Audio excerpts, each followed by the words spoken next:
केंद्रीय गृह मंत्री अमित शाहे गांधीनगરમાં एक पेड़ मां के नाम अभियान हेठળ वृक्षारोपण કર્યું, છોડ વાવી પર્યાવરણ સંરક્ષણનો સંદેશ આપ્યો। केंद्रीय गृह અને સહકારિતા મંત્રી અમિત શાહે ગાંધીનગરના વાવોલ ખાતે એક પેડ માં કે નામ અભિયાન અંતર્ગત આયોજિત વૃક્ષારોપણ કાર્યક્રમમાં ભાગ લીધો હતો। Indian farmers fertiliser cooperative limited IFFCO द्वारा आयोजित आ कार्यक्रम में तेमणे छोड़ वावी पर्यावरण संरक्षणનો संदेश आप्यो हतो।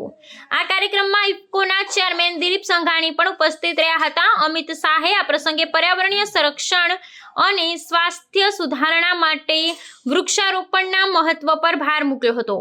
એક પેડ માં કે નામ અભિયાન એ માતૃશક્તિ પ્રત્યે આદર અને ધરતી માતાના જતન એમ બે ઉમદા ભાવોને જોડી पर्यावरण सुरक्षा માટે જનભાગીદારીને પ્રોત્સાહન આપવાનો એક પ્રયાસ છે। પ્રધાનમંત્રી નરેન્દ્ર મોદી દ્વારા વિશ્વ પર્યાવરણ દિવસ 5 જૂન 2024ના રોજ આ રાષ્ટ્રવ્યાપી અભિયાનનો પ્રારંભ કરવામાં આવ્યો હતો।